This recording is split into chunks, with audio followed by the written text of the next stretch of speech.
अस्सलाम वालेकुम स्टूडेंट्स, मैं हूं अब्दुल कुद्दूस बेग, आपका फिजिक्स टीचर। स्टूडेंट, जैसा कि आपको मालूम है कि हम कौन सा टॉपिक डिस्कस कर रहे हैं, इंटरनेशनल सिस्टम ऑफ यूनिट्स। लेकिन आज हम इसी टॉपिक के कुछ सब आर्टिकल्स को डिस्कस करेंगे जो कि हैं साइंटिफिक नोटेशन, प्रीफिक्सेस, और इसी लेक्चर के लास्ट पे हम देखेंगे कि what are the important conventions और rules while using prefixes and SI units. जी स्टूडेंट्स, अब हम स्टार्ट करते हैं conventions for indicating units. Dear students, use of units requires special care especially when you are using prefixes. Let's discuss. तो students, जब भी हम ऐसे यूनिट्स को प्रीफिक्सेस के साथ इस्तेमाल करेंगे तो हमारे लिए किन किन बातों और रूल्स का जहन में रखना बहुत ज़रूरी है। स्टूडेंट्स, मैं ट्राई करूंगा कि मैं हूबहू वही लाइनें रिपीट करूं जो कि आपकी टेक्स्ट बुक में लिखी हुई हैं। तो फर्स्ट रूल हमें कहता है कि जब भी हमने किसी भी यूनिट की फुल फॉर्म को लिखना है तो हम तमाम लेटर्स को स्मॉल लेटर्स में कन्वर्ट करेंगे। हम किसी भी लेटर को कैपिटल लेटर में कन्वर्ट या यूज़ नहीं करेंगे। तो फर्स्ट रूल हमें कहता है कि जिस तरह फॉर एग्जांपल स्टूडेंट्स हम सेकंड यूज़ करते हैं फुल फॉर्म में SECOND सेकंड, अगर हम मीटर यूज़ करते हैं, इवन अगर हम कोई ऐसा यूनिट यूज़ करते हैं जो किसी साइंटिस्ट का नेम है जिस तरह न्यूटन और जूल, जब भी हम किसी भी यूनिट की फुल फॉर्म को लिखेंगे तो उसके नाम के तमाम लेटर्स क्या होने चाहिए, स्मॉल होने चाहिए। बिकॉज जब हम न्यूटन लिखेंगे तो इसका मतलब है कि कैपिटल N के साथ स्टार्ट होने वाला न्यूटन उस साइंटिस्ट का नेम है जो कि एक प्रॉपर नाउन है। लेकिन जब भी हम यूनिट न्यूटन को रेफर करेंगे तो हम ऑल लेटर्स स्मॉल यूज करेंगे। अगर सेकंड कन्वेंशन की बात की जाए, the symbol of unit named after a scientist means that कि अगर हम किसी ऐसे यूनिट का सिंबल इस्तेमाल करना चाहते हैं जो कि किसी साइंटिस्ट का नेम है तो हम उस सिंबल को कैपिटल लेटर में इस्तेमाल करेंगे। For example students, Newton, first rule के मुताबिक जब हम न्यूटन को फुल फॉर्म में लिखेंगे तो हम सारे लेटर्स स्मॉल यूज करेंगे। लेकिन अगर हमने उस न्यूटन यूनिट के सिंबल को रिप्रेजेंट करना है तो हम कैपिटल N यूज करेंगे। लेकिन अगर हम किसी ऐसे यूनिट के सिंबल को रिप्रेजेंट कर रहे हैं जो किसी भी साइंटिस्ट का नेम नहीं है, फॉर एग्जांपल सेकंड, तो उसके लिए हम स्मॉल s यूज़ करते हैं, मीटर के लिए हम स्मॉल m का इस्तेमाल करते हैं। लेकिन जब कभी हम किसी ऐसे यूनिट के सिंबल को रिप्रेजेंट करें जो किसी साइंटिस्ट का नेम है, फॉर एग्जांपल न्यूटन, उसके लिए हम कैपिटल N को यूज़ करेंगे। जूल जो कि वर्क डन का ऐसा यूनिट है, उसके लिए हम कैपिटल J यूज़ करेंगे। सिमिलरली पास्कल के लिए कैपिटल P और उसके साथ स्मॉल a का इस्तेमाल किया जाता है। अगर हम अपने नेक्स्ट रूल की बात करें, the prefixes should be written before the unit without any space means that जिस तरह अभी हमने प्रीफिक्सेस को डिस्कस किया है, जब भी प्रीफिक्सेस को ऐसे यूनिट के साथ मिलाएंगे तो हम विदाउट एनी स्पेस दोनों चीज़ों के दरमियान, प्रीफिक्सेस और यूनिट के दरमियान किसी किस्म का कोई स्पेस ऐड नहीं करेंगे। जिस तरह एक एग्जाम्पल कंसीडर की जा सकती है 1 मिलीमीटर या फिर 1 mm। तो स्टूडेंट्स, आप देख सकते हैं यहां पर 1 डिजिट के बाद 2 स्मॉल m नजर आ रहे हैं। First m represents milli which is the prefix and second m represents the SI unit of length which is metre. और अगर हम एक और एग्जाम्पल कंसीडर करें 1 × 10⁻³ अब स्टूडेंट्स, आपको मालूम है कि प्रीफिक्सेस के मुताबिक 10⁻³ किलो को रिप्रेजेंट करता है, तो हम किलो को SI यूनिट मीटर के साथ विदाउट एनी स्पेस लिखेंगे। जिस तरह ये वैल्यू बनेगी 1 किलोमीटर। इसी तरह स्टूडेंट्स, हम 1 सेंटीमीटर यूज़ करते हैं, 1 किलोग्राम यूज़ करते हैं। तो थर्ड पॉइंट हमें बताता है कि जब भी हम किसी प्रीफिक्स को ऐसे यूनिट के साथ लिखेंगे तो हमें दोनों के दरमियान किसी किस्म की खाली जगह छोड़ने की ज़रूरत नहीं है। अगर नेक्स्ट पॉइंट की बात की जाए तो स्टूडेंट्स, बुक की लाइन क्या कहती है? A combination of base units is written each with 1 space apart. Previous line में हमने देखा कि अगर हम एक प्रीफिक्स को ऐसे यूनिट के साथ लिखते हैं तो हमें स्पेस देने की ज़रूरत नहीं है। लेकिन जब भी हम किसी 2 यूनिट्स को मिलाकर लिखेंगे तो कन्वेंशन हमें यह कहती है तो आपको दोनों यूनिट्स के दरमियान स्पेस रखना बहुत ज़रूरी है। फॉर एग्जाम्पल न्यूटन मीटर, जो कि यूनिट है टॉर्क का, इसको हम जूल भी कहते हैं, लेकिन जब भी हम न्यूटन को मीटर के साथ लिखेंगे तो हमें न्यूटन और मीटर के दरमियान कुछ फासला, कुछ स्पेस रखना पड़ेगी। अगर स्टूडेंट्स एक और एग्जाम्पल देखें, फॉर एग्जाम्पल जाउल सेकेंड, तो आप देख सकते हैं इसको हम लिखेंगे जाउल स्पेस सेकेंड। तो नेक्स्ट पॉइंट की बात की जाए, compound prefixes are not allowed. Compound prefixes का मतलब है कि हम कभी भी दो प्रीफिक्सेस को कभी भी एक साथ नहीं लिखेंगे। आप देख सकते हैं अगर कोई स्टूडेंट इस तरह किसी दो प्रीफिक्सेस को इस तरह रिप्रेजेंट करने की कोशिश करे, 1 माइक्रोफैरड।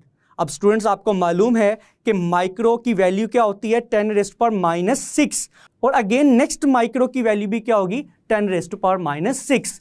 तो स्टूडेंट्स माइक्रो की बजाय हम इसको कैसे लिखेंगे, माइक्रो 10⁻⁻6, अगेन माइक्रो 10⁻⁻6, और अब आपको मालूम है कि जब बेसिस सेम हो तो पावर्स ऐड कर दी जाती हैं, तो -6 क्या बन जाएगा, -12।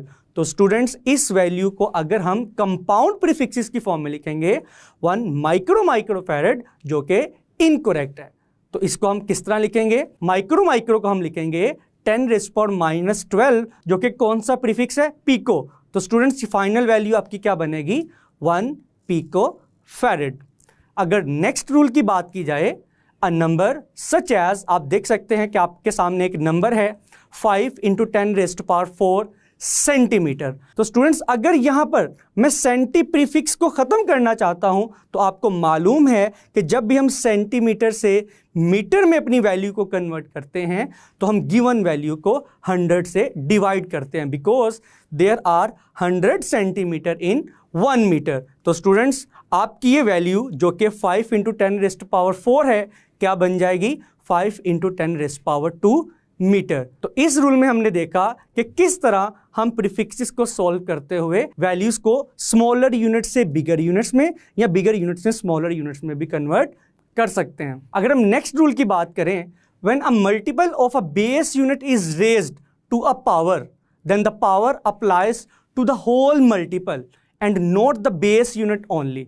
इसका क्या मतलब है स्टूडेंट्स, कि जैसा कि आपके पास एक नंबर है 1 किलोमीटर स्क्वायर, अब दिखने पे तो ये महसूस होता है कि ये जो स्क्वायर है ये सिर्फ मीटर के ऊपर लिखा गया है, लेकिन 7th कन्वेंशन हमें ये कहती है कि जब भी किसी भी यूनिट के ऊपर कोई पावर आएगी तो वो पावर ना सिर्फ उस यूनिट पे अप्लाई होगी, बल्कि उस यूनिट के साथ लिखे जाने वाले प्रीफिक्स के ऊपर भी क्या होगी, एप्लीकेबल होगी। तो आप देख सकते हैं 1 किलोमीटर स्क्वायर को हम ऐसे भी लिख सकते हैं 1 bracket kilometre bracket square. It means that कि ये स्क्वायर किलो पे भी अप्लाई होगा और मीटर पे भी अप्लाई होगा। अब प्रीफिक्सेस के मुताबिक किलो की वैल्यू क्या होती है, 10⁻3, तो metre will remain as it is, लेकिन जब हम स्क्वायर अप्लाई करेंगे तो 10⁻3 बिकम्स 10⁻6, और मीटर का जब स्क्वायर लेंगे तो इट बिकम्स मीटर स्क्वायर। तो स्टूडेंट्स 10⁻6 को अगर हम अगेन प्रीफिक्सेस में कन्वर्ट करें तो 10⁻6 किसके इक्वल होता है, मेगा के। तो स्टूडेंट्स हमने देखा कि किस तरह एक पावर को ना सिर्फ यूनिट पे अप्लाई किया जाता है, बल्कि वो पावर प्रीफिक्सेस पे भी एप्लीकेबल होती है। और अगर हम लास्ट कन्वेंशन की बात करें जो कि बहुत इंपॉर्टेंट है, तो स्टूडेंट्स मैं उसको रीड करता हूं, measurements in practical work should be recorded immediately in the most convenient unit.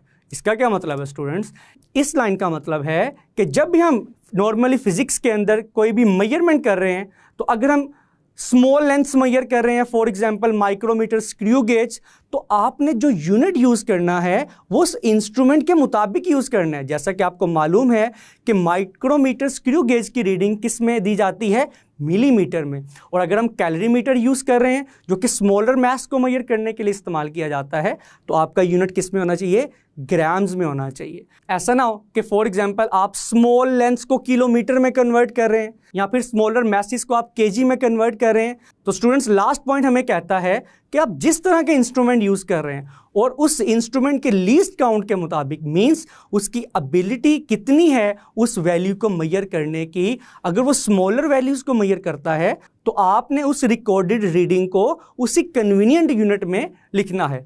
लेकिन लास्ट चीज़ आपने अपने माइंड में रखनी है कि जब भी हम उन मेजरमेंट्स को कैलकुलेशंस के लिए इस्तेमाल करेंगे तो आपकी सारी रीडिंग्स किस में होनी चाहिए, SI यूनिट्स में होनी चाहिए। और यही लाइन आपके इसी टॉपिक के लास्ट पे मेंशन है जो कि है but before calculation for the result all measurements must be converted to the appropriate SI units.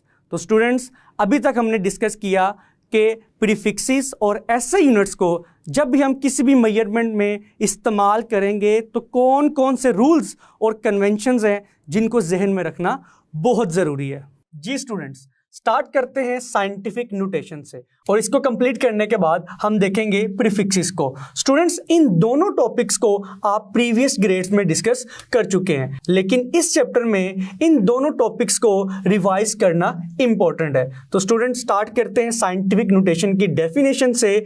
जैसा कि आपको मालूम है कि जब भी हम नंबर्स को 10 की पावर में रिप्रेजेंट करते हैं तो 10 की पावर में लिखने के मेथड को हम क्या कहते हैं, साइंटिफिक नोटेशन कहते हैं। और आपकी बुक में डेफिनेशन क्या लिखी हुई है, when numbers are expressed in standard form which employs some power of 10। तो स्टूडेंट्स, डेफिनेशन देखिएगा, when numbers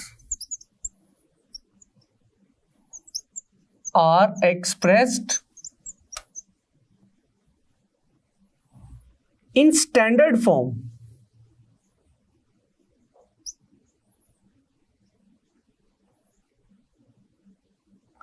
which employs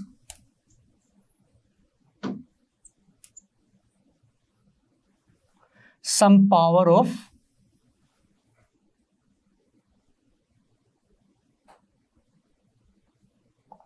10। Students, grade 9 में भी आपने साइंटिफिक नोटेशन को डिस्कस किया हुआ और वहां पर आपने डेफिनेशन देखी थी, when numbers are expressed in some power of 10 multiplied between 1 and 10। लेकिन यहां पर एक चीज का इजाफा किया गया है जो कि है स्टैंडर्ड फॉर्म। तो अभी with the help of examples देखते हैं कि स्टैंडर्ड फॉर्म और साइंटिफिक नोटेशन का क्या मतलब है। स्टूडेंट्स, एग्जांपल्स को देखने से पहले हम ये देखते हैं कि साइंटिफिक नोटेशन की जरूरत क्यों पेश आती है। स्टूडेंट्स, अगर मैं आपको कहूं कि सूरज का जमीन से जो डिस्टेंस है दैट इज 150 मिलियन किलोमीटर, तो अगर मैं आपको कहता हूं कि इस डिस्टेंस को डिजिट्स की फॉर्म में रिप्रेजेंट करें तो आप क्या करेंगे, आप लिखेंगे 150। अब मिलियन के लिए हम क्या करेंगे, 6 जीरोस को ऐड करना पड़ेगा, 1 2 3 4 5 एंड 6, और लास्टली हम क्या रिप्रेजेंट करेंगे, यूनिट। तो स्टूडेंट्स, आप देख सकते हैं मैंने अभी इस वैल्यू को जो कि 150 मिलियन है, तो स्टूडेंट्स आप देख सकते हैं कि इस नंबर को लिखने के लिए हमें थोड़ा सा ज्यादा टाइम रिक्वायर्ड है। तो अगर हमें इस टाइम को शॉर्ट करना है तो हम इस नंबर को साइंटिफिक नोटेशन में रिप्रेजेंट करेंगे। तो साइंटिफिक नोटेशन में कन्वर्ट करने के लिए स्टूडेंट्स सबसे पहले हम इस नंबर के डेसिमल प्लेस को रिप्रेजेंट करेंगे। तो स्टूडेंट्स, जैसा कि आपको मालूम है कि अगर किसी वैल्यू में कोई भी डेसिमल मौजूद ना हो तो उसका डेसिमल कहां पर होता है, एक्सट्रीम राइट साइड पे, लास्ट पे। अब स्टैंडर्ड फॉर्म हमें क्या कहती है, according to standard form there should be only one non-zero digits. There should be only one non-zero digit before decimal. इसका क्या मतलब है कि इशारिया से पहले, जिसको हम डेसिमल कहते हैं, इशारिया से पहले सिर्फ एक नॉन जीरो डिजिट होना चाहिए। तो आप देख सकते हैं कि यहां पर कितने ऐसे डिजिट्स हैं जो नॉन जीरो हैं, 1 and 5, लेकिन डेसिमल तो लास्ट पे मौजूद है, तो हम डेसिमल को कहां पर शिफ्ट करेंगे? 1 और 5 के दरमियान में, क्योंकि स्टैंडर्ड फॉर्म के मुताबिक डेसिमल से पहले सिर्फ एक नॉन जीरो डिजिट होना चाहिए। तो हम देखते हैं कि अब हम डेसिमल को कितना जंप करवाएंगे, 1 2 3 4 5 6 7 and 8। तो इसी नंबर को, जो कि 100 and million किलोमीटर है, साइंटिफिक फॉर्म में रिप्रेजेंट करने के लिए मैं लिखूंगा 1.5 into 10⁸ किलोमीटर। तो स्टूडेंट्स, आपने देखा कि किस तरह मैंने एक लार्ज वैल्यू को with the help of scientific notation with in no time लिख लिया। स्टूडेंट्स, अगर हम साइंटिफिक नोटेशन को एक और एग्जांपल से समझने की कोशिश करें, तो मैं आपको कहता हूं कि एटम का जो एवरेज रेडियस है वो होता है 0.1 नैनोमीटर, लेकिन ये तो बहुत शॉर्ट फॉर्म है और इस फॉर्म को लिखा गया है with the help of scientific notation and prefixes. लेकिन अगर मैं इसको एक्सपेंडेड फॉर्म में लिखूं तो मैं लिखूंगा the average radius of an atom is equal to 0.000000001 metre. तो आप देख सकते हैं, to write this number in expanded form it required some time, लेकिन अगर आपने इसको विद इन नो टाइम लिखना है तो आपको किसकी हेल्प लेना होगी? साइंटिफिक नोटेशन की। तो साइंटिफिक नोटेशन में अगर मैं डेसिमल को यहां से यहां तक जंप करवाता हूं तो मुझे कितने डिजिट्स को क्रॉस करना होगा? 1 2 3 4 5 6 7 8 and 9। तो ऊपर दिए गए नंबर को हम लिख सकते हैं 0.1 into 10⁻⁻9 मीटर। और स्टूडेंट्स, जब हम प्रीफिक्सेस को डिस्कस करेंगे तो आप देखेंगे कि 10⁻⁻9 किसके इक्वल होता है? नैनो के, और ये बन जाएगा 0.1 नैनोमीटर। तो स्टूडेंट्स, आपने देखा किस तरह साइंटिफिक नोटेशन नंबर्स को एक्सप्रेस करने में हमारी मदद करता है, चाहे वो नंबर बहुत ज़्यादा हो, चाहे वो नंबर बहुत छोटा हो। With the help of scientific notation हम नंबर्स को इजीली फॉर्म में कन्वर्ट कर सकते हैं। लेकिन स्टूडेंट्स, अब मैं आपको डिफरेंशिएट करके दिखाता हूं कि साइंटिफिक नोटेशन और स्टैंडर्ड फॉर्म में क्या डिफरेंस है। फॉर एग्जाम्पल स्टूडेंट्स,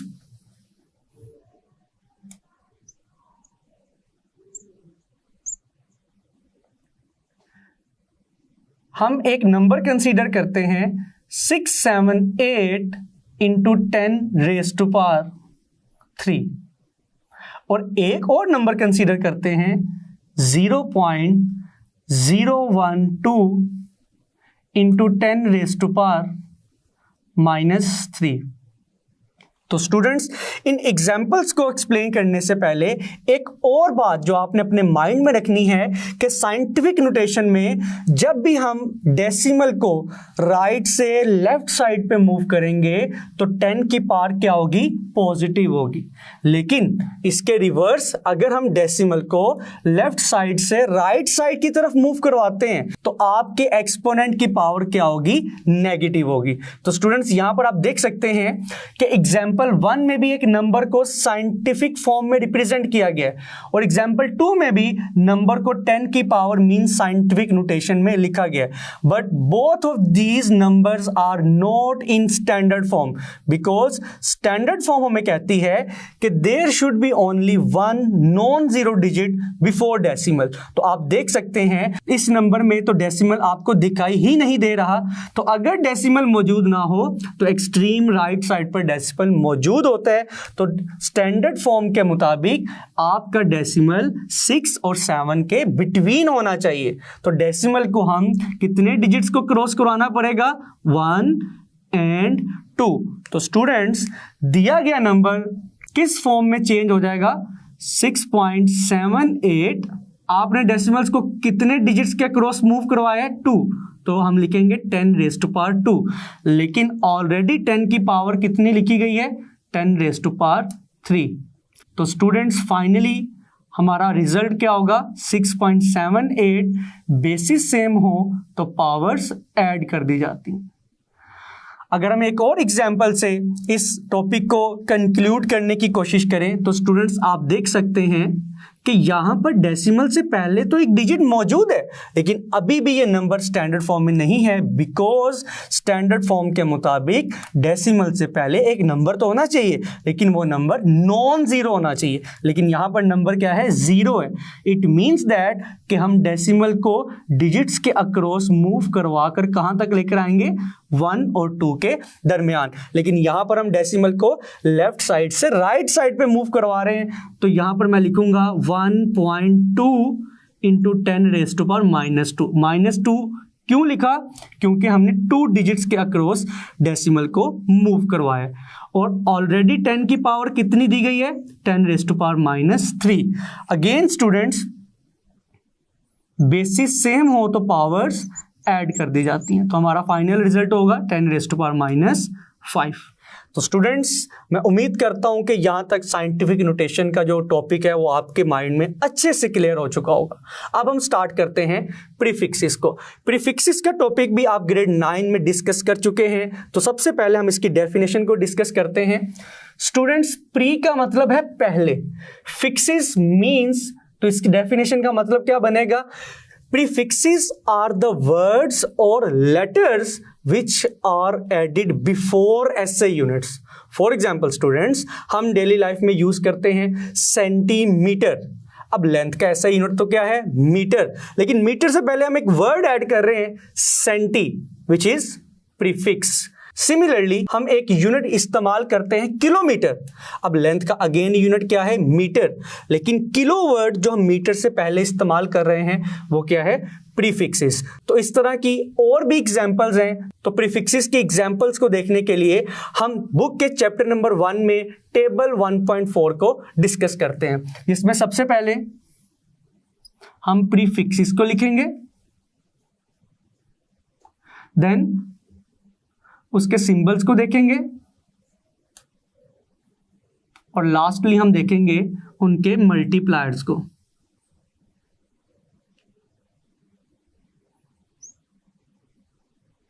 तो स्टूडेंट्स, जिस तरह मैं प्रीफिक्सेस को प्रोनाउंस करूंगा, आपने भी प्रीफिक्सेस के इस टेबल को इसी तरह याद करना है। तो सबसे पहला जो प्रीफिक्स है that is atto, then femto, pico, pico, nano, micro, milli, centi, deci,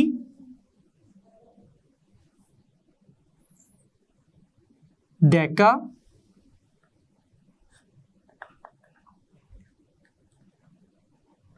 hecto, kilo, mega, then space कम होने की वजह से हम यहां पे भी लिख सकते हैं mega, giga, tera, peta, exa. तो स्टूडेंट्स, अगेन अगर जल्दी से इनको रिवाइज करने की कोशिश करें, atto, femto, pico, nano, micro, milli, centi, deci, hecto, kilo, mega, giga, tera, peta, exa. तो स्टूडेंट्स, प्रीफिक्सेस को अब हम देखते हैं किन सिंबल से रिप्रेजेंट किया जाता है। एटो के लिए हम यूज करते हैं स्मॉल ए, देन स्मॉल एफ फेम्टो के लिए, पिको के लिए स्मॉल पी, नैनो के लिए स्मॉल एन, देन माइक्रो के लिए हम एक ग्रीक लेटर यूज करते हैं दिस वन, देन मिली के लिए स्मॉल एम, देन सेंटी के लिए स्मॉल सी, डेसी के लिए स्मॉल डी, डेका के लिए small D A, then hecto के लिए एच, देन किलो के लिए स्मॉल के, मेगा के लिए कैपिटल एम, गीगा के लिए कैपिटल जी, टेरा के लिए कैपिटल टी, पीटा के लिए कैपिटल पी और एक्सा के लिए कैपिटल ई। और लास्टली हम देखते हैं कि इन प्रीफिक्सेस के मल्टीप्लायर्स क्या हैं। एटो 10⁻⁻18, देन 10⁻⁻15 फॉर फेम्टो, पिको के लिए 10⁻⁻12, नैनो के लिए 10⁻⁻9, माइक्रो के लिए 10⁻⁻6, देन मिली के लिए 10⁻⁻3, सेंटी के लिए 10⁻⁻², देन 10⁻⁻1 फॉर डेसी, डेका के लिए 10⁻+1। नाउ स्टूडेंट्स आप देख सकते हैं कि वैल्यूज को मेमोराइज करना बहुत ही आसान है क्योंकि 3 के मल्टीपल्स हैं, लेकिन after that 2, -2, -1, then 1, then hecto के लिए 10⁻², किलो के लिए 10⁻3, मेगा के लिए 10⁻6, गीगा के लिए 10⁻9, देन 10⁻12, देन 10⁻15 और लास्टली एक्सा के लिए 10⁻18।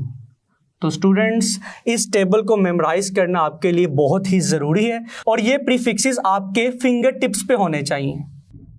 जी स्टूडेंट्स, मैं उम्मीद करता हूं कि आज का लेक्चर आपको बहुत अच्छे से समझ आया होगा। इस टॉपिक को अच्छे से प्रिपेयर कीजिएगा ताकि बोर्ड में किसी किस्म का कोई क्वेश्चन आए और आप उस क्वेश्चन को अच्छे से अटेम्प्ट करने के काबिल हो। मिलते हैं नेक्स्ट लेक्चर में, तब तक के लिए अपना ख्याल रखिएगा। अल्लाह हाफिज़।